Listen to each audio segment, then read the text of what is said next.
the Thursday on the Friday edition of the Field of 68's After Dark, presented by Bet Rivers. We're, of course, live on Twitter and YouTube. Hop in that YouTube chat. If you're watching, ask us some questions. We're going to hit those about every 15 minutes in here, and then, of course, a ton in the afters portion of the show. I'm Jim Root, your host tonight. I'm joined by Sean Paul, the lord of Field of 68's mid-major poll and mid-major podcast, and a late tag in, a late sub. Greg Waddell from Sleepers Media is in for us here. We got a great group tonight. Let's find out how you guys are doing. Sean, I want to start with you. We had a crazy pre-15, 20 minutes before the show here. You ready, though? You locked in? I'm always ready. I'm doing great. You know, Princeton-Harvard was a very good game today. That was a must-watch game. Princeton went down to the wire, and they're tied with Yale at the top of the standings. So I'd say it's a pretty eventful Friday for me. Yeah, you got your daily dose of Tosan. I know that's I did. I mean, Tosan Awoma is just very good. Yeah. Greg, you coached a high school basketball game tonight. You're doing double duty. You ready for this? You ready to run with us for an hour here? Listen, if there's one thing that makes me feel comfortable, Jim, it's being on the bench and then being given just a shred of opportunity and then trying to capitalize. So I'm here for it. What better way to spend a Friday night? And I'm currently sweating out the Iowa Hawkeyes, who I went over to Bet Rivers, sprinkled a little Iowa minus 12.5. Fingers crossed for a really, really good start and a good omen for the show for me, Jim. Yeah, got to close late, Hawkeyes. Got to close late. Well, yeah, you are in late off the bench. Hopefully we don't keep a press on late. You call a timeout. We start some real controversy. That's what we got to avoid. But okay, yeah, tonight's show, folks, we're going to talk Arizona. They actually closed there and ended way too late for our After Dark show last night. So we got to talk about that dominance of Utah, whether they can win a national title. We're going to have a guest on. South Dakota State coach Eric Henderson is going to join us in about 10 or 15 minutes. Talk to him quick. We'll talk player of the year. We'll talk some Saturday games, and we're going to play a little this or that. I'm going to make Sean and Greg choose from some similar teams, see what kind of reactions they have. But guys, let's start with Arizona. Let's start with the Wildcats, a team that was unranked coming into the season. Here they are, top 2 or 3 in the entire country. They blow out Utah on the road. The Utah team was actually playing a little bit better. They had swept the Bay Area trip. Sean, how are we feeling about this Arizona team? I think everybody knows they're really good. They're going to be a 1 seed. Are they a team that can actually win 6 in a row in March, though? Do you feel confident that this team can actually get it done in the NCAA tournament? I think without a doubt, because they have so much depth. They have pros. Benedict Matherin's probably going to be a lottery pick. Azuolas Tubelis will play in the NBA at some point. Maybe Kirk Kriisa does one day, and Christian Koloko definitely will. Dalen Terry probably will. And here's the thing. The question about Arizona is, can Kirk Kriisa be the point guard on a national title winning team? That's been most people's reservations about them. And I think even if he struggles in an NCAA tournament game, you have a guy that you could swap to in Dalen Terry that can run the point if you need him to. He's a lot like Herb Jones in a way last year at Alabama. He's not as much on the offensive end, but he does everything on the defensive end, does all the little things, rebounds the ball. He's not quite to that level, but they're similar in certain ways. I think Arizona's legit top 10 in offensive and defensive efficiency. They play really fast. They're athletic, good size. They can shoot the ball. I think they do everything you'd want. And they're just blowing out Pac-12 opponents. They're not even making it close most nights. Like going on the road against Utah and just blowing them out isn't easy. They're playing at Colorado tomorrow, which is typically a pretty tough place to play. And I don't think that game will be particularly close either, because Arizona is just blowing everybody out right now. Yeah, speaking from a little bit of a gambling perspective here, Arizona gets some crazy high spreads for conference play, and they don't have any problem with it. That's 24 against Oregon State, right? Yeah, and that's how much they outpace expectation very, very consistently. I love the point about Terry's terrific. I mean, I saw him live and up close for the UCLA game. I've actually seen this Arizona team live a few times this year, and Terry was sensational against UCLA, maybe the best player on the floor, just doing everything. You don't have to score to be the best player on the floor, and he was just that. Greg, how do you feel about this team, especially as Sean is making the point about Kirk Kriisa? That is the concern or the question that gets brought up with this team. Do you think they could survive a bad game from him in March, or do they need Kirk Kriisa to be sharp all 6 times? So I think they need him to be sharp all 6 times. And I've been a bit of an antagonist to this Arizona basketball team as far as national title contender conversation goes. I think they're great. I think they're clearly the best team in the Pac-12. And I give them a ton of credit for taking care of business. Like I because I'm a skeptic of Kirk Kriisa, I keep waiting for them to slip up on some game on this schedule, and yet their only 2 losses are at UCLA and at Tennessee right now, who, I mean, you can't blame them for that at all. Look, Kirk Kriisa continues to prove me wrong. Like, he had a triple-double last night. I'm not going to come on here and say Kirk Kriisa can't be the point guard on a national title team. What I think I still lean on the side of doubting him for is that I don't think he can do it 6 consecutive games. I still think he's the type of player that when he has an off night, it's not a quiet off night. It's a loud off night. That's true. Nothing he does is quiet. Nothing. Right. And that's why we love him, right? That's why he's such a fun part of this team and college basketball as a whole. But I just worry that, there are other teams I think you could point to their weak spot. And maybe it's not even fair to call him a weak spot because he's been great for him for the most part of the season. But I see things going wrong individually for Kerr at least once in a 6-game stretch in March. And I think ultimately that's what leads to Arizona's downfall. And that's why I'm out on them as far as being a true title contender. So I kind of love him. I can't help it. I fell for him here in Vegas. I walked into the T-Mobile Arena. They were playing Wichita State. And I just kind of like my eyes bogged out of my head because of how huge they are. They're just massive. They're a get off the bus team. That's what we call them at 3-man weave. They climb off the bus and you're just kind of like, oh, okay. Yeah, they've got dudes. They've got size. And then Kriisa had the swagger going in that event here in Vegas that kind of like won me over fully. I know it's up and down with him. It's an up and down experience, but I think most of the time it's going to be solid. Sean, do you put any credence on the fact that we haven't had a West Coast national title winner, no one from the Pac-12, no one from the WCC, no one from the Mountain West since like 1996, I believe it was the Arizona team. It's been quite a while. Are we putting any stock in that? Or is that kind of just like a conference record on the NCAA tournament sheet? It doesn't matter. It's not something we actually should worry about. Yeah, I wasn't alive last time a team on the West Coast won a national title. So if that tells you that it's been a while, it's been a while. But at the same time, you look at the Big Ten. They're usually one of the best conferences in college basketball, and they haven't had a national title winner since 2000. So I'm going to say no. Hey, Sean. What are we doing? But who was it, Greg? Who won in 2000? Not Michigan.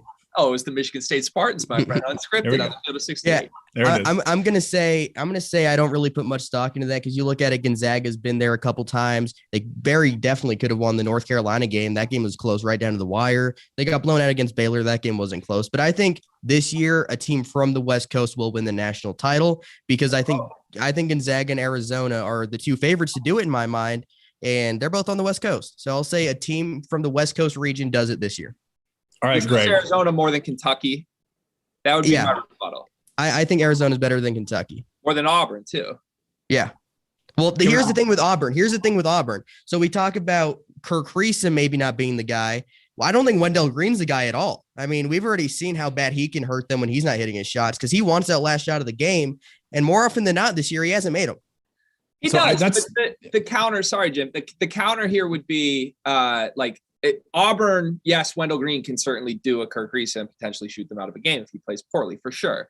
But also the ball just needs to find its way to Jabari Smith, right? But it hasn't, though. Like, how does that fix? Like, we're in almost March, and that doesn't happen enough. That's fair. It's kind of the Auburn, it's a strength but a weakness where Bruce Pearl does such a good job of empowering all of his guys. They play with such incredible confidence that they're always like, oh, I got this. I'm the guy. Here I go. But Greg, so Kriisa, like, he's great, but is that the guy we want with the ball in his hands at the end of the game? Or should it be Benedict Matherin's ball? You go get the shot. He's not really been a go get his own type of guy this season, but late in the game, they haven't had a lot of these close games. It's part of the symptom of blowing everybody out. They haven't had too much test late in the game like that. Do you think it's more Matherin's show, or do you think Kriisa is the guy we trust? I'm starting to think it kind of has to be Kriisa, as crazy as that sounds. All year I've been saying that it's Matherin. It's Matherin. He's the guy. He's their lottery pick. And ultimately I was afraid for Arizona's hopes in March that the ball wouldn't find its way to him. But the more that I watch Kirk Kriisa on his good nights, the more I begin to think he is the most dynamic guy on this roster. And look, it's not a problem that they have both of them, especially in the state of college basketball right now, where most teams don't have one guy as dynamic as either Kirk Kriisa or Ben Matherin can be. But that said, I do think there's still a little just internal questioning for them to figure out here. Like, I don't know that Arizona would tell you they want the ball in Kirk Reese's hands. I know that Kirk Reese would tell you he wants the ball in Kirk Reese's hands. And I think that's going to be a fascinating thing to watch play out in real time in the midst of a one possession game in the Sweet 16 against some team that maybe has a clearer understanding of their offensive and defensive identity. Yeah. Sean, you said Arizona, Gonzaga. That's what you think the two favorites are. What happens if those teams run into each other in the semifinals of the national final? They are kind of mirror images of each other, built the same way. They're like top 2 or 3 in the country in average possession length. They're great 2-point percentage offense, 2-point percentage defense. Their front courts mirror each other in a lot of ways. How do you see that playing out with the teacher versus student relationship in the coaching situation? See, that's tough because I think Gonzaga wins the national championship. But like when I think about that matchup together, like, I think, like, personnel-wise, I think Arizona might win that game. Like, just because of what they have. They have a lot of size and athleticism. They can run with Gonzaga. Most teams can't run with Gonzaga, but Arizona can. I don't know. I think Arizona might win that game. Yeah, that would be a heck of a toss-up to have those going. And, man, the fuel, Greg, for the Gonzaga haters, if Mark Few lost to his assistant Arizona in a national title game, I don't think we'd ever hear the end of it. Yeah. No, never. I mean, look, Tommy Lloyd deserves consideration for Coach of the Year this season. What he's done is remarkable. I honestly, and Sean's going to laugh at me for saying this because I've antagonized Gonzaga fans from time to time, especially since I've known Greg. I've known Greg for almost 2 years. That's been like the Greg Waddell staple. Like he just goes at Gonzaga. Last year it became a thing because Gonzaga fans were sort of going at Michigan fans, and both teams were top 3 teams, and then it was a Big Ten versus West Coast Conference. That's fair. Yeah, you get it, but. I would honestly feel bad for Gonzaga fans if they were to catch Tommy Lloyd in the tournament and lose with a generational talent like Chet Holmgren and the way Nembhard and Timmy are playing. But I think Gonzaga is the best team in the country. I think we all. I do too. Yeah, that matchup just on paper, like I don't know what way I would pick it. Like good luck on the Best Bet show going with that one because like I have no idea what I would say there. I think Arizona. Yeah, it would be a heck of a game. Guys, we're going to shift gears here real quick. We've got Eric Henderson, head coach of South Dakota State, waiting to join us here. So we're going to get to that interview. So people stick around. We're going to talk to him about the potential run through the Summit tournament, a possible NCAA tournament bid. We'll have that right in a second here.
We are now joined by the head coach of the 26-4 South Dakota State Jackrabbits. I'm not sure anybody can remember the last time this team lost a game.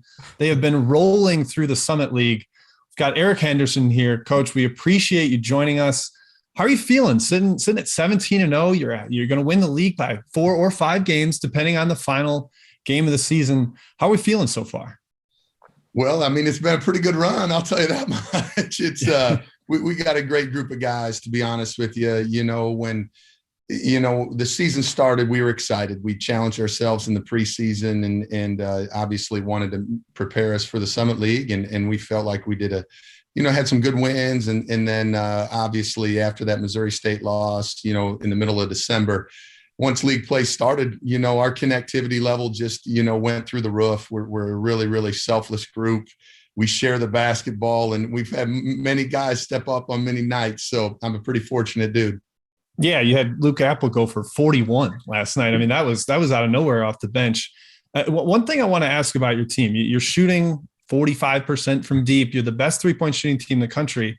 Everybody sees that, though. That's what everyone knows about you. What is the thing that maybe people from the outside that only see a little bit of South Dakota State basketball don't totally recognize about your squad? Well, I think, at the end of the day, we play as well as we shoot it. We still play inside it out. We probably lead the team or lead the country in post feeds as well. So, but we have dudes that are willing passers. Our two guys that probably get the most pub are Baylor Shireman and then Douglas Wilson. Douglas was the MVP 2 years ago before Max got it last year. And what I'll say about those guys, they have the ball in their hands a lot, but they're selfless, man. They're such willing passers. They're good passers.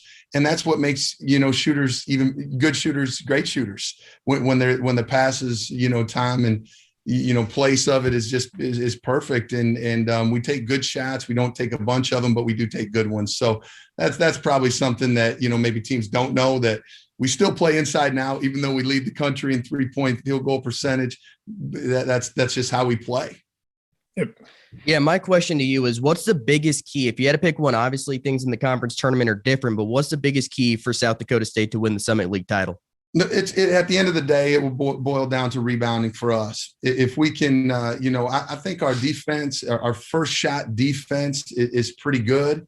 Actually, it's really good. It's come a long ways from the beginning of the year. We lead our team and, we lead our league in defensive field goal, defensive efficiency. So we can get stops, but we have to rebound, man. If we can limit teams to one shot, we can score it at a high level. And if we have to, and we can play offense without taking the ball out of bounds, we can be pretty efficient. So that's what I'd say probably is a key to us and our team as we move forward and hopefully end this baby in the right way. Absolutely. Coach, first of all, congratulations on the win last night. It was an electric atmosphere. You could tell anytime you get into an overtime game like that, fun for fans to watch, fun for everybody at home. So hopefully a lot of eyeballs got on you and your program last night and the way you gutted that one out. My question for you, you're kind of next in line behind a couple other coaches who have passed through South Dakota State, who had great success at the program, have gone on to other jobs. And it almost feels from the outsider's perspective as if this program hasn't skipped a beat. What makes South Dakota State special and able to sustain that success?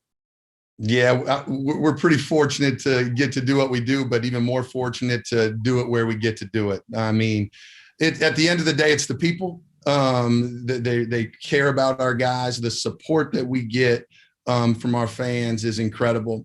In the last 10 years, we have the best home court winning percentage in Division I basketball. And our people, obviously help us financially to give our guys a great experience, but they also show up and support our team on game days. It's a great home court advantage. The environment and the knowledge of our fan base is terrific. So that's what makes this place special. It's not, at the end of the day, you have to have players, so the history and the winning tradition and culture that, obviously Scott Nagy and then TJ, certainly started. I'm reaping the benefits, a lot of that too. And so, but at the end of the day, you got to have players that can hoop, and our guys are doing that right now, and they're doing it together, and they're doing it very, very selflessly, which makes us all proud. And I know makes our fans proud too. I'm going to sneak one more question in here before we let you go, Coach. Last year, we saw the Summit champion, Oral Roberts, go to the Sweet 16. Is that something you kind of took away from, like, all right, this league can have success at that level? Did you talk to your guys, like, look at what they're doing. We can win this league. We can do the same thing. Was that almost a confidence boost to see somebody out of your league have such success?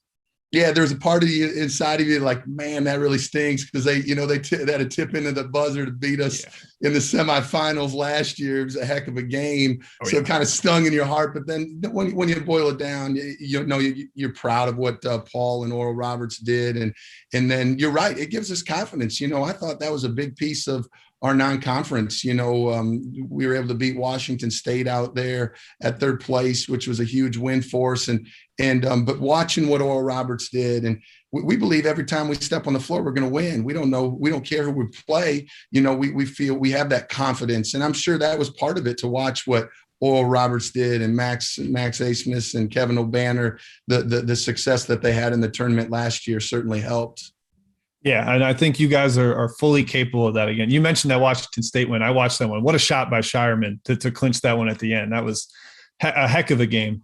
And really, basically every game in the Summit League tournament is an outstanding game to watch. So I highly encourage people to tune in.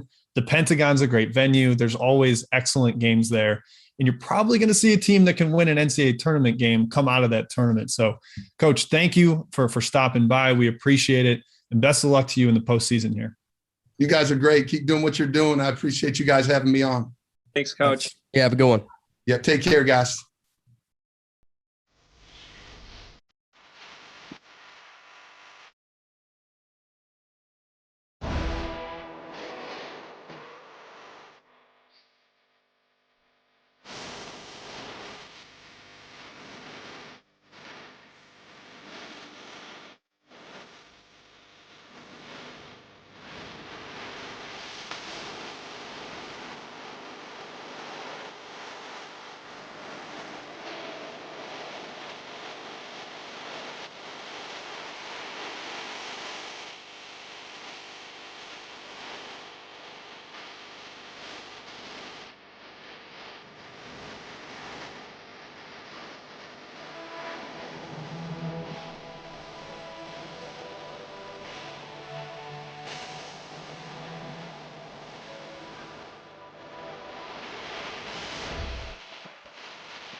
We're back here on Field of 68's After Dark Friday night edition. And I'm Jim Root, your host, joined by Sean Paul, Greg Waddell. Greg, you didn't quite get the cover there, unfortunately, for the Hawkeyes. They tried, got up to 12 in that final minute, didn't quite get there. But it is a big win for the Hawkeyes, a team that's looking intriguing heading toward the postseason. They've got a clear star in Keegan Murray. How are we feeling about Iowa in general, or even more specifically, Keegan Murray as a National Player of the Year candidate? Greg, I'll go to you first here. What are you thinking about Mr. Murray? So I'm going to contradict myself. I want to preface this. I want to warn the listeners out here, because I want to start with the positives and say that I've been screaming for more recognition and more love for Keegan Murray all season long. In fact, I got in a heated debate with my Sleepers Media counterpart, Carter Elliott, last week. You two? A heated debate? Yeah, that's shocking.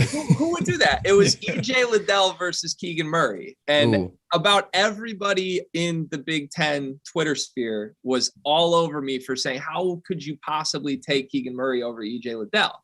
And I'm like, well, just let's look at the numbers. He scores more points per game. He gets more rebounds per game. He's shooting better from the floor. He's shooting better from three. Like, he has less turnovers. He has more blocks. He has more steals, like across the board. And I know like per game stats are not the end all be all. And Iowa plays a style that allows him to rack up a lot of stats. But if you're a fan and appreciative of what EJ Liddell's doing, I don't like the excuse of writing off, well, Keegan Murray does this against bad teams in the non-conference. It's not the same. Because if you look at his conference-only numbers in Big Ten play, he's a monster. And I think Johnny Davis has gotten a lot of love, deservedly so, even though he had about a month of kind of cold shooting that we kind of just ignored. And then he had a couple good games and we put him right back into the National Player of the Year conversation.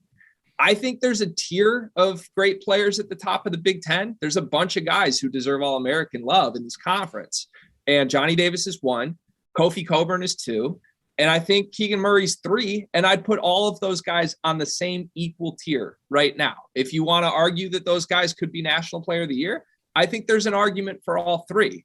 But I don't think Keegan Murray is far behind any of those players. Now, as far as National Player of the Year goes, do I truly believe Keegan should take home the hardware?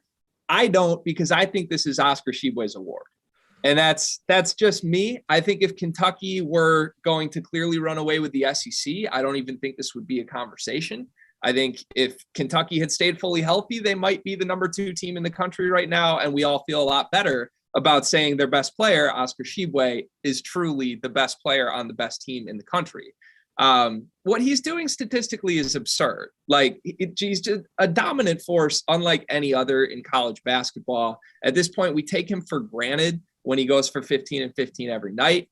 When I watch Kentucky, it appears to me that he just is playing harder than anybody else on the floor. The man's motor knows no ends. And I give Calipari a lot of credit for sort of unlocking this. I mean, I thought he was very good at West Virginia. I certainly didn't think he had potential National Player of the Year in him when he transferred to Kentucky. So he has my vote. I think there's a bit of separation at this point, but I would put Keegan Murray in that second tier along with the other Big Ten players, Johnny Davis and Kofi Cockburn, right behind him. Yeah, the tricky part with Oscar is he's like bad game proof because of what you said about the motor, the way he rebounds. Even if he only puts up 10 or 11 points, he has such an impact on the game, getting up and down the floor as a big guy and dominating the glass on both ends. Sean, what's your take here on the National Player of the Year race? Is Murray in it? And do you think he has a chance to win it? And is it Oscars to lose, as Greg says? 6 or 7 straight 20-plus point games for Keegan Murray. He's been really good all year. It looked like in the non-conference, like I wasn't watching every Iowa game. They didn't play a ton of difficult non-conference games, but I would look at their box score at halftime. It's like, oh, Keegan Murray already has 22 points. Like, it was just every single night he's racking up these numbers, and he's kept it going all year. I think he's definitely top 3 for the award. And with Kofi Cockburn, I'll mention him because he's one of the best players in the country. He's been awesome. There's been 3 games I can think of specifically that he's really struggled, and that was Ohio State yesterday, that was Purdue a few months ago, and that was the Arizona game. He struggled big time in those 3 games, but here's the thing with Kofi Cockburn. He's missed 5 games this year. I think that matters when it comes down to being the National Player of the Year. 2 were due to a concussion. 3 were for a suspension that he probably shouldn't have been suspended 3 games for. So it was kind of out of his control. Definitely shouldn't have been. Yeah, but like missing 5 games is kind of a lot of games. Like if this is a MVP award in like the NFL, if you miss 5 games, you're probably not going to win the award. So I think when you look at it that way, that has to do something probably. I think Johnny Davis is probably still the favorite because he doesn't have a ton around him at Wisconsin. Tyler Wall and Brad Davison are solid, but their supporting cast isn't great. I think Oscar Tshiebwe is really good too, but here's the thing. Like, I don't know if this sounds crazy, but I think there's something to when a National Player of the Year, an MVP has the ball, you expect something crazy to happen. Like when Luka Garza or Obi Toppin touched the ball, you knew something was about to go down. Do you really feel that way when Oscar Tshiebwe has the ball? Like, he's a great player, but I don't know that he has that National Player of the Year feel to him. You know what I'm saying? I do. Pizzazz matters with this award. I think it does. I definitely think it does. Especially in a year where there's not like a clear guy. Right. Mm-hmm. When there's 10 guys in the conversation, like it's always more fun to give it to the guard who makes crunch time shots than it is the center who just does this for 40 minutes. Jim, I have to ask you this though. I'm just sort of passing the baton back to you here. I'm inserting myself into your. Love it. Hey, you are a seasoned vet host. I love this. Take it. Hey, so I saw a clip of you actually earlier this week. You're boots on the ground in Las Vegas, and you were giving out betting odds from the National Player of the Year guys and talking about best value. Johnny Davis was pretty far down the list, but I want to push back a little on Sean and then throw it to you on your take. I don't think Johnny Davis is truly the front runner for this award. I think he's the front runner on the Field of 68 network. Yeah, and I think it's Tshiebwe, but I don't think it should be. Yeah. Odds markets certainly indicate that Tshiebwe is the front runner. And maybe a part of that is that Kentucky fans are going to bet pretty hard on Tshiebwe to win it. But yeah, Davis was like the 5th favorite at 14-1. I just thought the value was too much with some of the big games he's had on national TV. You guys said pizzazz matters. Going for 37 and 15 in a win at Purdue matters. Scoring 30 plus in a win at Michigan State, at Indiana, that stuff matters. Winning the Maui Invitational in Las Vegas, that's important too. he kind of had the little bit of a Kemba Walker-esque run in the preseason tournament. There's going to be a lot to be said still on this race. The postseason conference tournaments are going to have something to do with it. Even these last week and a half in the Big Ten race and the SEC race as well. There's a lot still to be decided. It's just wild that it's this wide open at this point in the year. You could very much make a case for at least 5 or 6 guys as we did here. We didn't even mention any of the Gonzaga players. I think Chet should be in the combo. Yeah, and maybe Timmy and Chet are taking votes away from each other, and they're kind of splitting it. But the way Holmgren has taken off in league play, Sean, it's really remarkable. I tweeted the other day, he's leading the league in 3-point percentage and block percentage. Like, who does that? That is nobody does that. That's ridiculous. So, yeah, I think it's a very interesting race. We're going to have a lot more to figure out as we come down the stretch here. Can I say one thing, Jim? Please do. Are we sure that there has to be a National Player of the Year this year? Like, I know we have to give the award, but like my thing in the first month of the season was like, why are we all fighting each other over who number one is? There is no number one. And then Gonzaga at a certain point kind of took it back, which is fair. But like through the non-conference, I don't think there was a number one team in the country. Like, can it just be okay to say right now there is no front runner as opposed to debating all of these guys? Because like you said, there's 10 guys who I think belong in the conversation. Ultimately, we got to see where their teams finish. And then I think that probably answers the question for us, right? Like if Kentucky storms down the stretch and wins the SEC, it's probably Oscar's award. If Illinois did not lose last night, that hurts them. But if yes, they finally win the Big Ten, it's probably Kofi. Johnny Davis has his chance. Like they're right in the thick of the Big Ten race. I think like a championship in your conference could be a huge boost for any of these guys.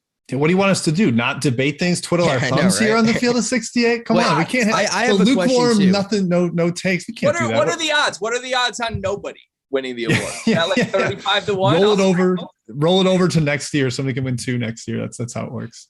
Did anybody see? So obviously Luka Garza is amazing the last 2 years. Like if you told someone 5 years ago, hey, 2 guys from Iowa in the next 5 years might win National Player of the Year and it's not the same person, feel like someone would have thought that was made up. Yeah, that would be crazy. It makes me feel a little better for loving Iowa last year, though. I couldn't take that. So like I was all in on the Oregon train. So yeah. All right, let's shift gears, guys. I'm going through the chat, see if we got any questions we can hit before I start really putting you guys on the hot seat with my this or that takes. Greg, I got to throw it to you because there are a couple of Michigan questions in here. Great. What would happen to this Wolverines team if they didn't have Hunter Dickinson? That was a question. I mean, they'd be in the CBI at best. Hunter Dickinson is underappreciated, which is sad because I think like his individual performance is worthy of being right in the conversation with the 3 guys we just named. Like what he's doing in the conference is stupid, but because this team has not had team success in the win and the loss column, it's ignored. And it's fair because look, Michigan's a lot worse than all of those other teams. But it's not Hunter Dickinson's fault that they're a lot worse. He's basically playing in the worst situation, surrounded by lack of shooting, surrounded by pick and roll playmaking that is just not there. So I'm very curious to see where it goes from here. Michigan's turned around a little bit, but like, I don't think Hunter Dickinson's a draftable prospect at this point. Does he do the Kofi Coburn and potentially end up in a 3rd year you didn't think you were getting? Maybe. Yeah, I'm sure Michigan fans got to be rooting for that at this point. Come on back. All right, let's pivot. We're going to this or that, guys. I got excited making these. I'm excited to see what direction you go in with them. You have no clue what the questions are, so we're getting off the cuff reactions. All right, we're going to start. I basically tried to find some teams that I thought lined up very similarly, make you pick one or the other. And we're starting with the close game darling of your choice. That would make it Wisconsin or Providence. Which one do you trust more in March? Both teams have repeatedly won games decided by 5 or less. Maybe it's because they have some skill in those late game situations. Sean, I'm going to go to you first. Which one do you trust more between Wisconsin and Providence in March? I'll be muting my Twitter mentions after this answer because I know Providence fans are going to be like, oh, but we beat Wisconsin. Well, you beat Wisconsin without Johnny Davis. That's what you did. I mean, Providence is awesome. Don't get me wrong. I've been wrong on them a lot this year, But when it comes down to it, Al Durham and Jared Bynum become like superheroes in the final couple minutes of games and they just go off. Nate Watson's good, but I think he needs to be involved more. Like, I feel like they need to find ways to get him the ball. I feel like he had one shot in the 3 overtime game the other day. Like, he needs to have the ball more for this Providence team to be really good. But the best player on the floor in that game is Johnny Davis. And I think that would play a very big role in this kind of matchup. When it's late, get Johnny Davis the ball, and I think good things happen for Wisconsin. Greg, where do you land on that one? So I want to say Wisconsin because of the simple fact that Johnny Davis is better than Al Durham. I know that as a Big Ten guy. I still can't believe Al Durham is like a go-to guy in the clutch and a good one for this Providence team. But I'm going to say Providence because they have a horseshoe stuck somewhere so inappropriate with this roster and this team. Like they have a magic touch that if I'm trying to honestly envision Wisconsin playing Providence, God forbid, in the NCAA tournament, like I just see Johnny Davis hitting dagger after dagger and then random dudes on Providence hitting the most absurd shots to answer every single time. Because that's what this team has done every single game. It makes no sense. I tweeted out this week that they remind me of meeting a beautiful French woman. And like, I don't speak French, so I don't understand it at all, but I am in love with it. That's how I feel about Providence basketball. So how'd you put those two things together? That is... It's what comes to mind, man. Everyone, even still to this point, wants to say like we can't trust him in March. And I do. I mean, I trust him in March. I'm gonna look stupid for it, but I do trust him in March. I'm taking Chattanooga over them in the NCAA tournament. Let that matchup happen. I'm taking the Mocs. That's going to be the fun one. Is I think that will be such a popular upset pick that Greg's going to be zagging while everybody else zigs by taking Providence or Providence. We got to pronounce it French now because you've initiated that comparison. Yeah. All right. Next one in this or that. The SEC team you trust to go farther in March. Alabama or Arkansas. We've seen the high upside from Alabama. We've seen the low. And Arkansas has almost had 2 seasons. The non-con when they were figuring out the rotation. And now they've won, I think it's 11 of their last 12. What do you think, Sean? Which A school in the SEC, Arkansas or Alabama? Man, this is a tough one, Jim. I mean, I'm going to go Alabama just because of the upside. They're a really good offense, but they're shooting 30% from deep on 47% of their shots from outside. And Arkansas is not a three-point shooting team. They don't have a ton from out there. JD Note is everything on that offense. They're really good defensively, while Alabama is not good defensively. But when it comes down to it, if Javon Quinterly, who hasn't hit a ton of threes this year, Jaden Shackelford gets hot on the right night, I think Alabama could go further than Arkansas. All right, what do you got, Greg? I'm going to go Alabama too, but it's mostly just because I don't really like Arkansas, to be honest with you. Valid point. I don't know. I think what they're doing in the SEC play is impressive. Like I would say I'm passively riding the Must Bus right now. Like I'm looking to get off at the next exit, but like for now I'm okay.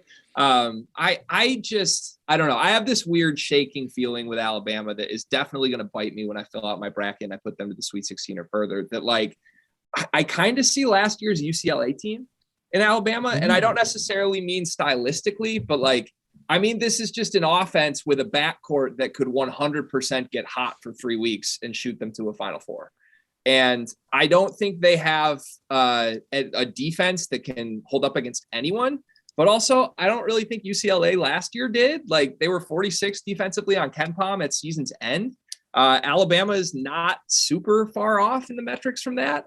So I don't know. I can squint and see Shackelford and Quinterly just going inferno mode for 3 weeks. So I'll take Bama because I don't see that upside with Arkansas. And Arkansas only has Note that can do something like that. They don't have anybody else on the offensive end that can do that.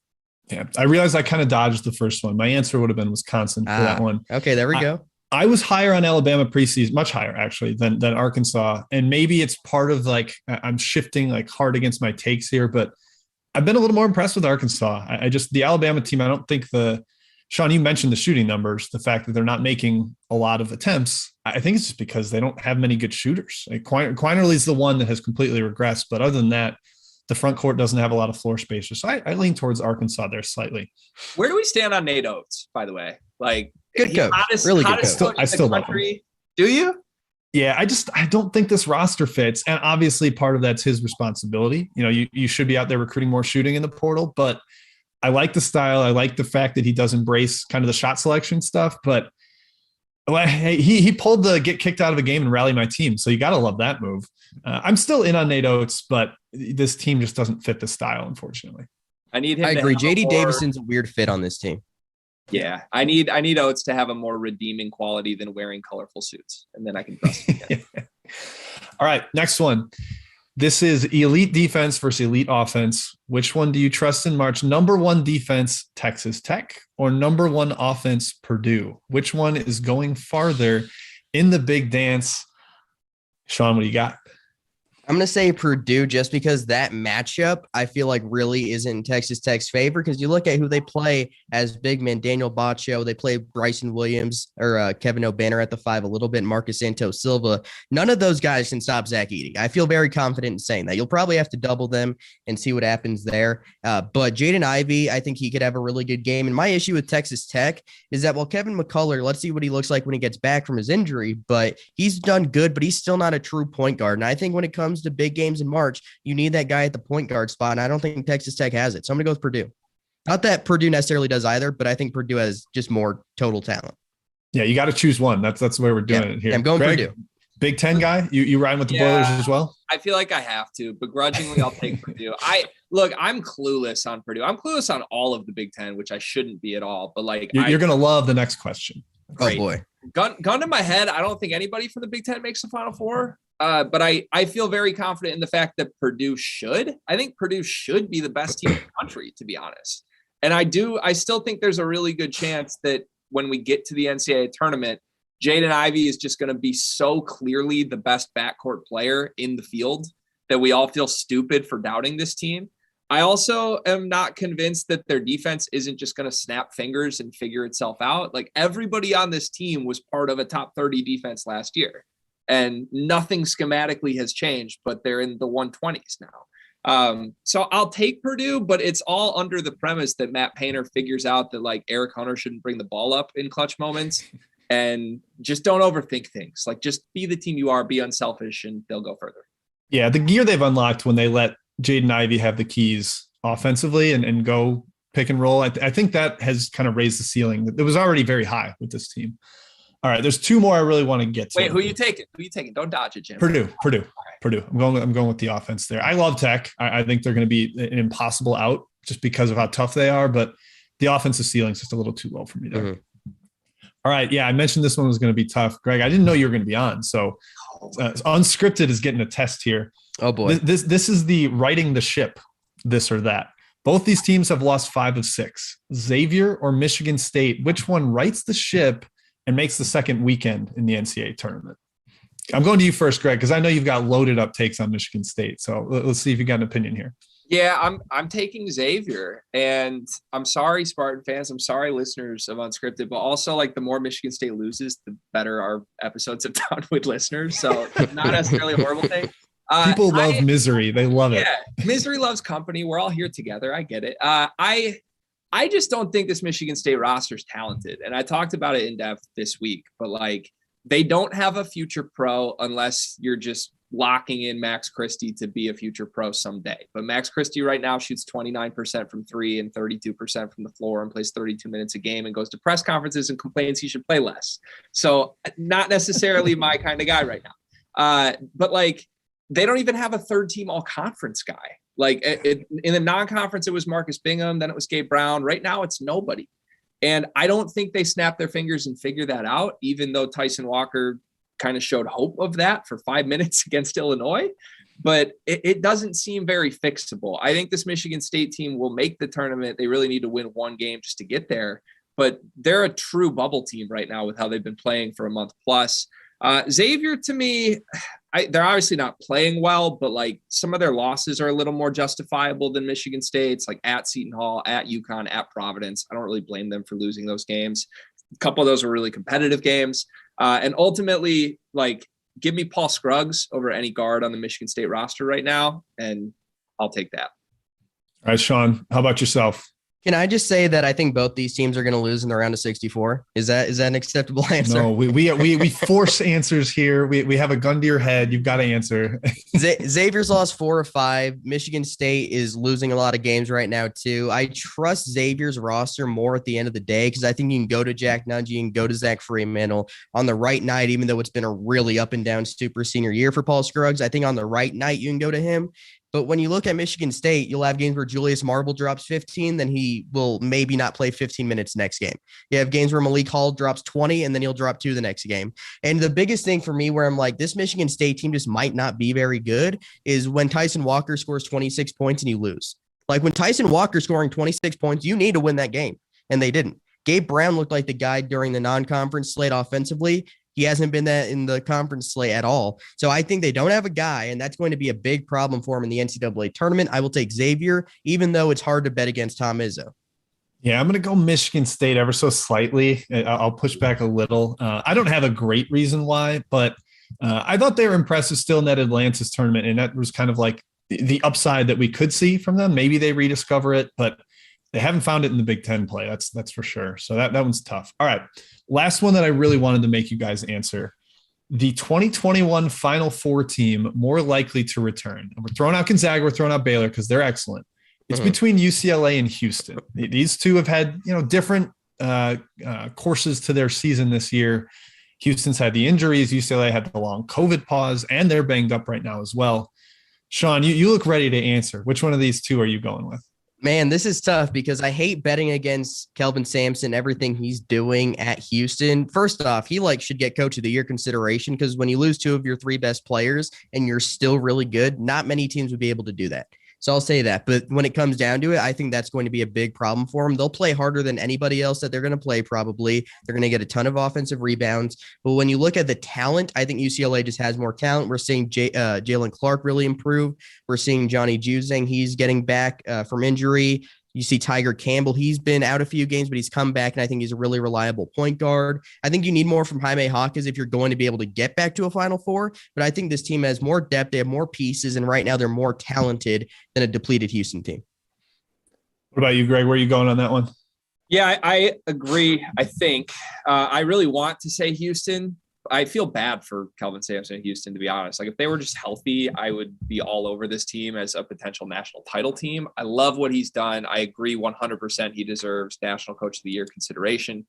But my theory with UCLA is that they have literally just taken the entire regular season off. They're bored. They know they're not winning the Pac-12. They're a few games behind Arizona now. Like, why show up on the road at Oregon and compete? Why? But they weren't good last year until the NCAA tournament. So it's like maybe they just weren't that good and they got high. I mean, Oregon State, they lost Ethan Thompson, but still they have 3 wins. Like, yeah, the Pac-12 had a hell of a run last year. I can't believe I didn't think Oregon State would be good. I also didn't think they'd be 3-23.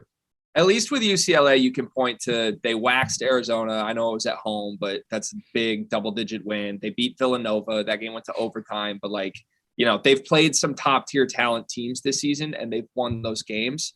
So not that Houston necessarily hasn't, but I know I've seen UCLA knock off teams I think can make a Final Four, so I feel safe saying the Bruins there. Yeah, I know I said you couldn't give a cop-out answer, but I'm going to give a 2-part answer here. I think Houston's more likely to make the Sweet 16 because I think their floor is really high because of how physically they play, the defense they have. But I think they're going to run out of gas at that level because they lack offensive firepower. So more likely to go Final Four would be UCLA for me. I think they just have a higher ceiling. You mentioned the Arizona win. I think that's crucial. This is a Kevin Sweeney stat. I heard him say it first, but Houston still has yet to beat a top 75 team without Sasser and without Mark. So it's hard to envision them getting all the way to the Final Four without those guys. Yeah, they're 0-3 on the season against top 50 KenPom teams right now. Yeah, their resume is not that good. It's not North Carolina bad, but it's not that good. Yeah, they're definitely riding the strength of predictive analytics, especially in the seeding discussion. It's going to be a weird team to forecast in the NCAA tournament. I'm very curious to see what kind of matchup they end with because Sampson is so good. He's a great game planner, and they play with such a toughness, but that is going to be a tricky team to figure out. All right, guys, let's move on. There were a couple other this or that's, but I got the ones that I really wanted to get in there. I'm glad we got to that.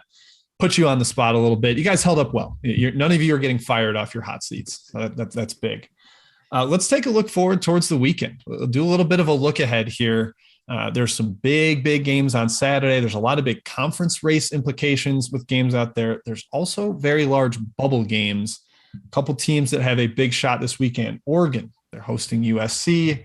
Rutgers hosting Wisconsin. And Creighton, sans Ryan Nembhard, going to Providence. Sean, is there any one of these games that you feel comfortable calling your shot, that they're going to get a big victory, whether it is Oregon or Rutgers or Creighton, or even somebody like Michigan State or Xavier that we just talked about? Do one of them get back on track? How are you feeling about this slate? Any of those games jump out to you? Definitely not Michigan State. I will say Oregon would be my pick of that bunch because I do like this Oregon team. Like on most nights when you look at the matchup, Jacob Young and Will Richardson, you're not going to play a better guard duo than that in most games. Like most teams will not have a better guard duo than Oregon does. And then N'Faly Dante's been up and down, but he's been pretty good recently. They just need to make threes. That's been the biggest thing for them. They don't take a ton of them, but they just completely collapse when they're not hitting threes. I think they went like 10 for 61 in their loss to Cal, and then their loss to Arizona State a week later. Like that is just bad. But when they're making shots, we saw they can beat UCLA twice and they can almost beat Arizona.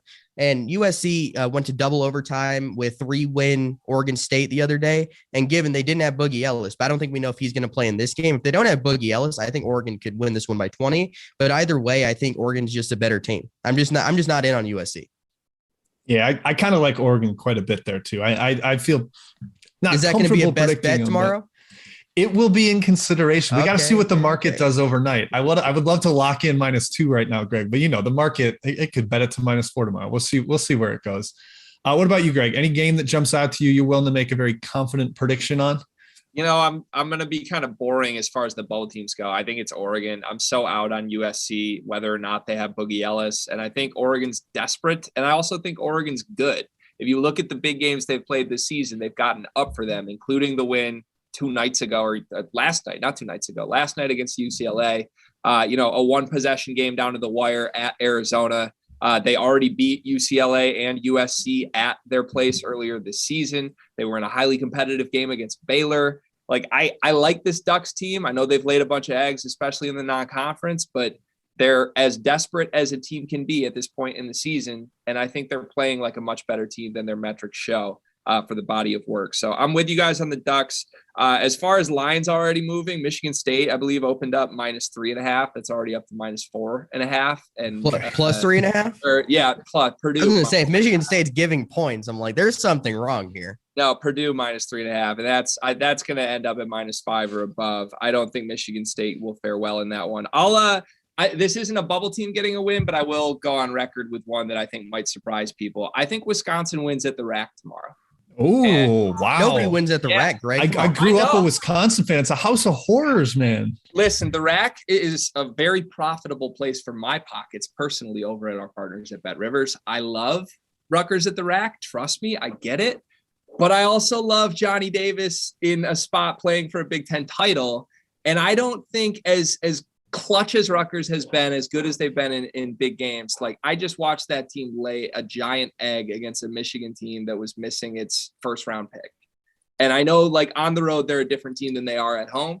But I don't know, like that sort of felt like the end of their run to me watching that game, not necessarily just something where they're going to bounce right back and be great at home again. And I also think like, at this point in the season, from a betting perspective, I look for teams in spots where they really need a game to stay in a conference title hunt or stay for something else. Obviously, Rutgers needs it to stay on the bubble. Obviously, Wisconsin needs it for a banner. But I think Wisconsin's play style can muck that up. Like they're fine if Rutgers mucks that up, right? Like if this gets down to a 1-possession game and it's Johnny Davis against Geo Baker, I'll side with Johnny Davis for the title on the line. Me too. Yep. All right. Well, what about the two big ones in the SEC? We've got Auburn headed to Tennessee, Kentucky heading to Arkansas. Both these teams have been awesome at home, both Arkansas and Tennessee. So, Sean, do you think they both get wins there? Or are you willing to predict that either Auburn or Kentucky, 2 1-seed candidates, go on the road and get a huge victory for their resumes? I think both home teams win. Part of the issue with Auburn is they have not looked good on the road, and I think that continues here. Lost to a okay, but not like very good Florida team. They might not make the tournament. Their record isn't very good. They might not make the tournament. and then you lose against Arkansas on the road, which is a tough place to play. But when it comes down to Kentucky, I'll say Arkansas right now because I have no idea if Severe Wheeler and Ty Washington are going to play. My answer probably changes if they do play, but I'll say Arkansas for now. All right. Greg, what about you? Either team or either game there giving you a strong sense? Not really, to be honest with you. I think both home teams would be where I lean in this spot. Tennessee's just been unstoppable at home. And I like that team no matter where they play. I think they're tough. I think they're talented. I think they're connected. So I don't know. I also I don't want to say I'm out on Auburn, but prior to their loss to Arkansas a couple of weeks ago, I looked at their upcoming schedule and I was like, I don't know where some losses are going to come, but I think some losses are going to come. I didn't love how they were playing. They survived against Georgia. It felt like we sort of coronated them as like 1B to Gonzaga's 1A, maybe just a tad too early. So I was never quite there. I mean, I think throughout the year, I thought Gonzaga is the best team in the country. Here's what I'll say about Auburn. They've played 4 road games since mid-January. They won by 1 at Missouri. They won by 2 at Georgia. They lost at Arkansas and they lost at Florida. Like, this is not a team that has had a ton of success away from Auburn Arena. They've been dominant there, absolutely dominant in front of their home crowd. But I think that is at least a reason to have a little pause with them. Sean, you talked about their guards earlier in the show. I think sometimes Katie Johnson and Wendell Green feed off the energy of their crowd, and even sometimes a hostile crowd too. But I don't know if they can do it the same way. I mean, my Missouri Tigers are bad, folks. They should not be hanging around with a 1 seed. That is a troubling outcome. Here's the thing for me. So Georgia lost by like 1 million points to Gardner-Webb. And Gardner-Webb's solid. They're a solid team who could win the Big South tournament. I think Longwood will, but we could get to that another time on the mid-major show upcoming this week. So make sure to tune into that. But I will say this. If Georgia or Missouri was in the WCC, they would be like the 6th or 7th best team. So the people who want to hate on Gonzaga and act like they just beat up on nobodies all the time, put those 2 teams in the WCC and they wouldn't be contenders either, because Santa Clara is way better. San Francisco's way better. BYU's way better. St. Mary's is way better. And Auburn barely beat those teams, and Gonzaga is beating those teams by double digits every night. Yeah, I think that's fair. All right, Sean, I want to do one more real quick with you. We've got 2 regular season title crowns being decided tomorrow in the mid-major world. Wagner and Bryant are fighting over the NEC crown, and then Northern Iowa and Loyola Chicago currently tied atop the MVC. Give us quick picks for those 2 games. I'm curious who you're going to side with. Going Bryant against Wagner. Wagner lost the other day to Fairleigh Dickinson, a really bad Fairleigh Dickinson team. 3-20 Fairleigh Dickinson. Yeah, Can't lose that game. Yeah, Peter Kiss is 6 straight games with 30-plus points. He's been the top scorer in the country this year. I think Bryant's just better right now, and not having Elijah Ford for Wagner has definitely been noticeable. For the other one, I'll say Loyola Chicago wins on the road. They're in a desperation mode for their at-large tournament hopes. They need to win this game essentially to have any chance. I do like Northern Iowa's offense, especially since they've pivoted to just going all in on the scoring, putting Noah Carter at the 5. I love that lineup, but I think that's going to be a bit of a problem defensively against Chris Knight. And this one, so I'll go Loyola Chicago. All right, love it. Greg, do you have opinions there? I don't want to make you talk Wagner Bryant if you don't. I'll jump in on Loyola because I do follow the program. Yeah, it's true. I love Drew Valentine. Look, the first time these 2 teams played earlier this season, Loyola won by 27 points. That was a home game for Loyola. But I don't necessarily think that's a fluke. I think it's a bit of a good matchup for the Ramblers. And they have 6 seniors in their top 8 rotation. And I know like that's an intangible thing. It doesn't necessarily contribute to winning or losing a basketball game in one spot. But like, these are guys who have won before on a big stage, a couple guys who have transferred in. It's a big spot with a new coach that I think they really love and they're very passionate about playing for. I'll ride with the Ramblers in a really critical game for them.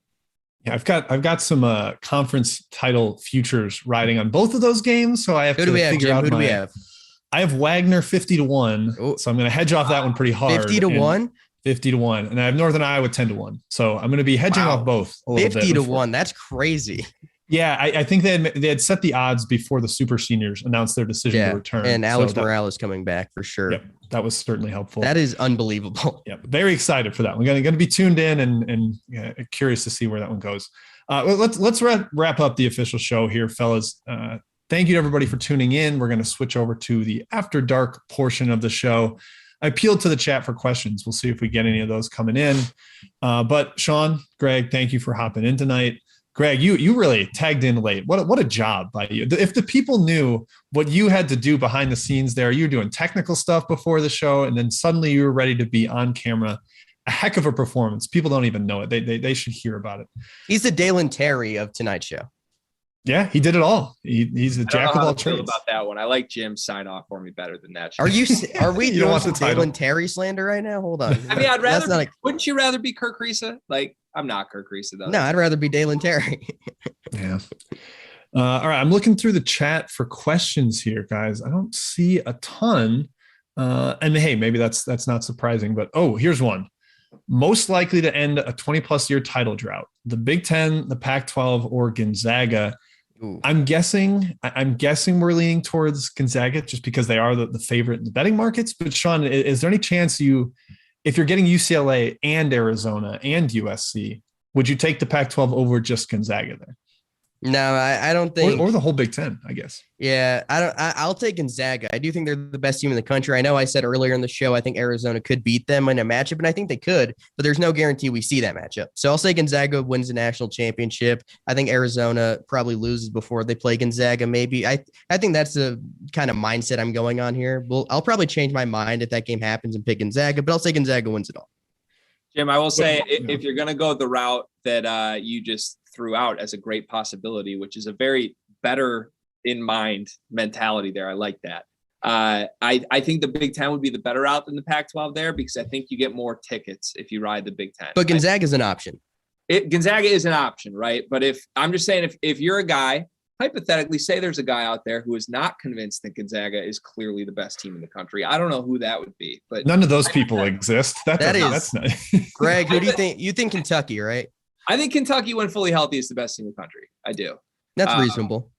And I think Gonzaga is number 2. I don't think they're far behind by any means. But I'll say this. I don't think, even if I thought Gonzaga was the best team in the country, I would not pick them to win the national title this year for other reasons. I think they're great, but I don't know that I would pick them to win 6 straight in March.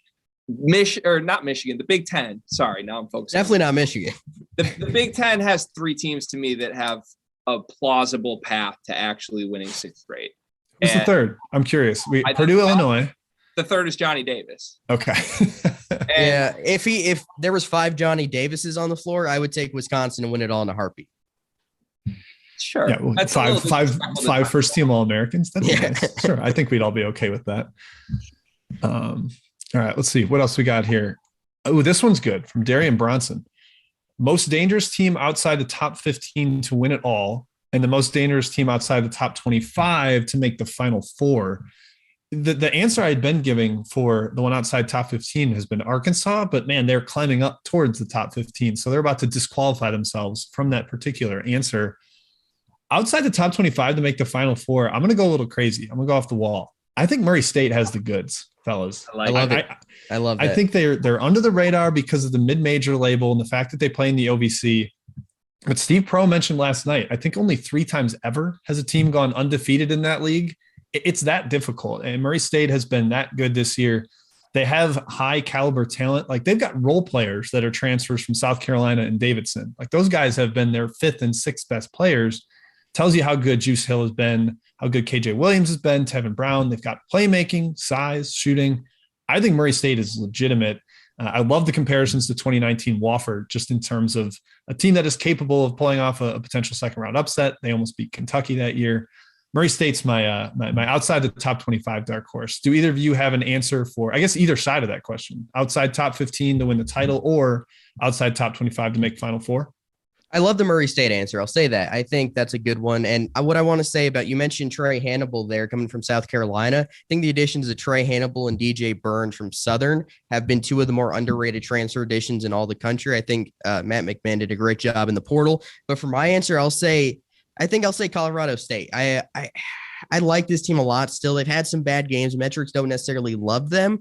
But I just love David Roddy. He's such a good player. Isaiah Stevens is a top 10 point guard in the country. They have a lot of scoring options. The defense does leave a little bit to be desired at times, but I think the Rams could get hot at the right time and make a run. But I think Oregon would be another team I put in that mix. Yeah. They're a great dark horse. The upside is very. I picked them to make the Final Four in the preseason. So if they made the run, suddenly I would look maybe not as dumb anymore. So I'd be happy with that. Greg, any team jump out to you? Yeah, I'm gonna take one that I think you guys are gonna squint at me and be like, "You're cheating the rules here." But if we're going off the top 25 AP poll today, a team outside the top 15 is Tennessee, who on Bart Torvik has played as if they are the third best team in the country since the beginning of February. I think they're really good. I think their defense is legit. I said it earlier. I think they're a very well-connected, unselfish team who knows their identity on both ends of the ball. So I would not be surprised at all to see Rick Barnes actually not underachieve in March, which I should bite my tongue as soon as I just said that. For a more traditional answer, though, another one I should bite my tongue before. Memphis?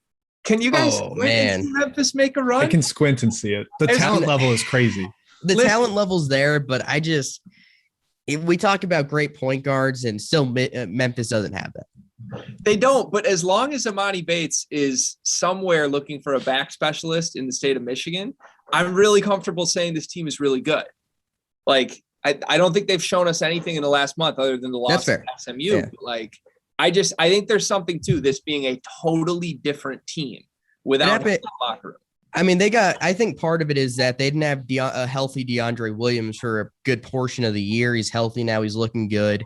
He was a key to what they did last year in the NIT. It looked like he's really the heartbeat of that team. I feel like he's probably their best player when it comes down to it. And I think there is something to that. I could see it, but I think they're more of like a Sweet 16 team. Final Four, I don't necessarily see, but I think they could win a game or two.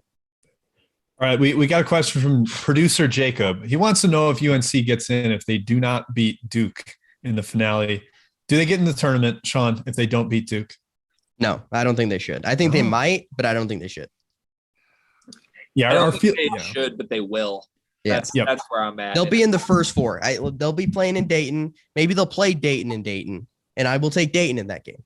Our Fielding the 68 podcast, I think, has them right around the cut line, maybe a little bit on the good side. So we'll see. It's not a bad loss if you lose to Duke. It's just not having that big win to put at the top of your resume. Here's another one I liked. Who is your favorite player to watch from Rick Barnes? Not player of the year, just favorite guy to turn in the country. On. Like we mean anybody. Anybody. I got an answer that I love. Mine is Tyler Perry from North Texas. Oh man, I love him. Yeah, big time fan. Yeah, doesn't even start, but I got in on him when I was writing our Conference USA preview, and he was the JUCO Player of the Year last year, won a national title, and I was like, all right, this guy seems like he has it. Mm-hmm. And then he's hit some huge game winners this year on the road at Louisiana Tech, on the road at UAB. He just kind of has the stones for late game situations, and that's helped lift this North Texas team to possibly an at-large candidate. I love Tyler Perry. It's a slow team, but he's the one with the juice on that squad. He's a bucket getter for sure. I'm going to stay in the mid-major ranks. Probably everybody saw that coming. These two probably know what my answer will be. I'll go Tosani Woma from Princeton. He can run the floor off a rebound. He can go coast to coast. He can make plays as a big man. He's really like a point forward and just makes every single play imaginable. He can go inside. He's strong. He's athletic. He does a lot of things well, and I love this Princeton team, and Tosani Woma is awesome. I forgot to mention my nickname for Tyler Perry, House of Rain. I'm trying to do the Tyler Perry House of Pain, House of Rain thing. I like that. I like that. We're workshopping it. What do you got, Greg, here? Who's your favorite player to watch? Well, the one I'm going to say feels like a cop out, but it's Chet. Like there's just I thought he was going to say Hunter Dickinson. No, there's never been another Chet, right? Like I feel like there's every other good player I like watching in the country. I can be like, oh, I've kind of seen that before. He reminds me of this dude. Like there's never been a 7 foot, whatever he is, guy who can just take a rebound, dribble 3 times down the floor, cross somebody up and dunk from the 3-point line, and then step out and hit 46% from 3. Like it's just, it's like watching the evolution of basketball in a human body. And I've kind of penalized myself as someone who watches Gonzaga because like I feel regretful when I watch them because I wish we could see him in the Kevin Durant role on some team where he shoots 30 times a game and just see what that would look like. But it's such a blessing watching him in the sport, and I'm going to cherish every moment of it for the rest of the season. My backup answer, since I can't pick the most talented player in the country as the answer, is Drew Peterson from USC. That's the most out-of-the-box answer I've ever heard. So he looks like a guy who would be like a side character in a Jimmy Neutron episode, but he also just like hits step back threes at an absurd rate. It's hilarious to me, the contrast of it. I love it. He looks like such a goober. I did not see that coming. In Greg Waddell's mind. Like these things that he thinks of, it's crazy. The one thing I would add about Holmgren is like you can see highlights of him and they're incredible. Like he puts stuff on a reel that's great to watch, but watching him just like in a full game, be in the flow of the game, some of the stuff he does that isn't on a highlight reel, some of the like the help he gets to on defense, just the way he can grab and go off the defensive glass. It's really breathtaking. Holmgren he's great. Let's see. A couple other questions here. Who will win Big East Player of the Year from MC Lee? Greg, I know you're a noted Colin Gillespie doubter. Is it Colin Gillespie? Is it Justin Lewis from Marquette? Is it Providence player X in the final 5 minutes of Providence games? Can we award it to like a class of player like that? Who do you think will win Big East Player of the Year? It's got to be Gillespie, and I've really come full circle on Gillespie. I'm man enough to swallow my pride here on the Field 58 After Dark. Look, I still hate when people do like he's gritty, he's gutsy, he's a leader, like all of the Caucasian point guard things. Like, sure, fine. He's also a really good basketball player. I'd much rather we just classify him as that at this point, and I could probably drop my narratives. I still like. He got fouled twice, so I don't want to blame him, but like, I still have questions of like when he's your best guy, what happens in the big moment, because he did turn the ball over twice technically in that game, and they lost a 4-point lead with 20 seconds to go. But he's been great in so many other games, and he's the best player on the second best team in the Big East. You can't give it to somebody from Providence. Like, is it really going to Nate Watson? Do you think you're taking Providence over Villanova? Well, they're going to win the league. So that's true. That's true.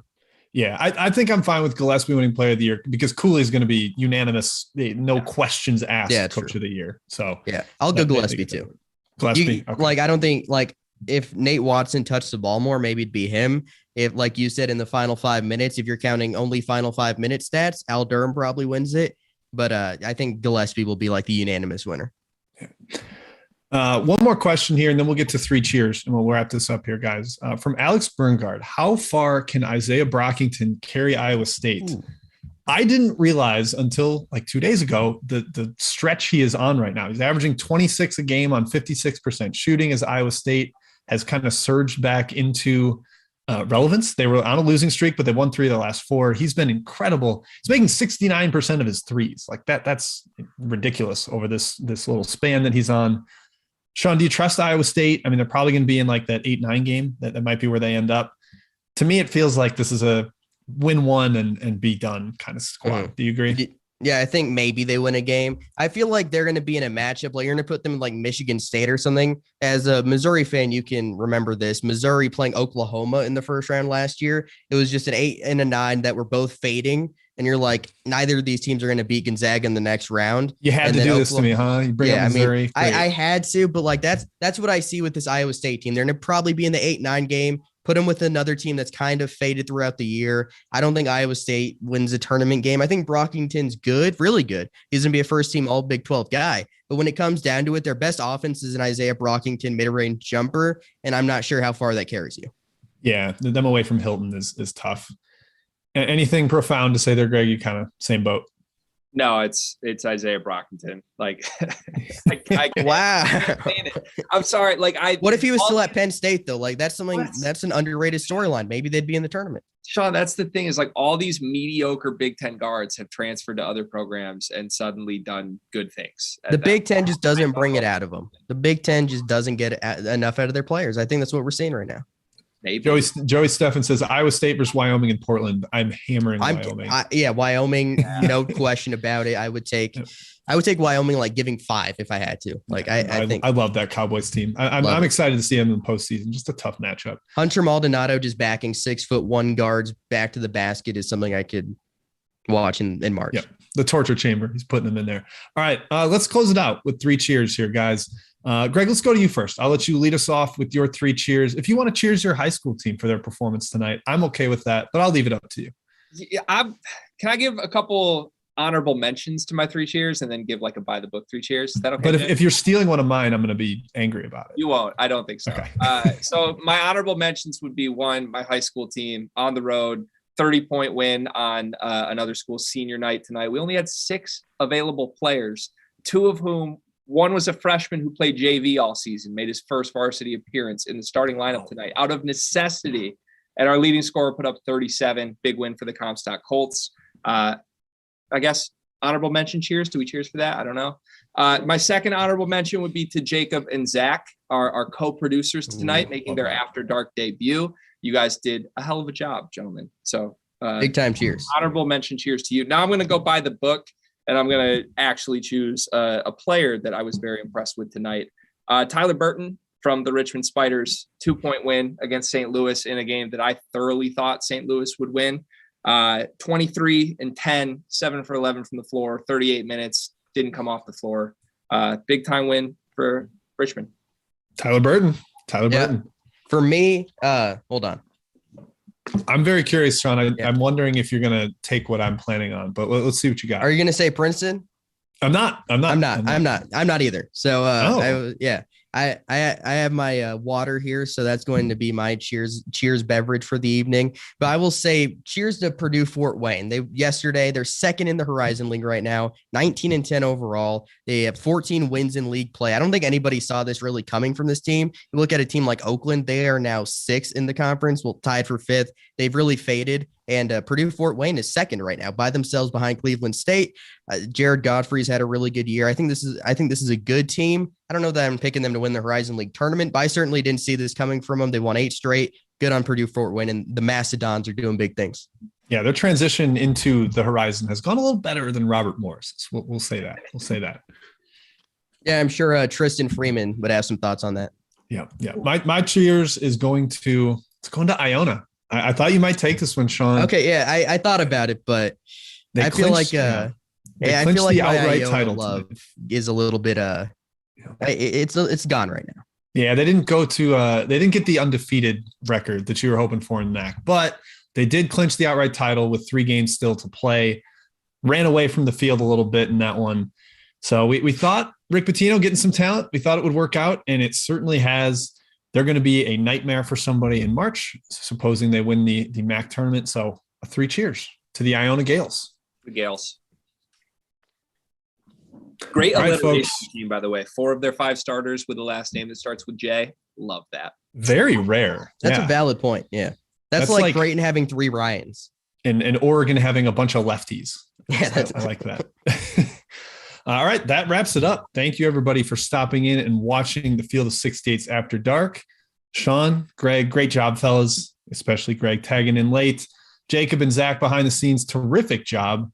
Also, a thank you to Coach Eric Henderson, South Dakota State, for popping in with us and giving us a little bit of his time. Cheers to Bet Rivers. That's it for tonight. We're back with another episode tomorrow night, same time, back on Sirius XM.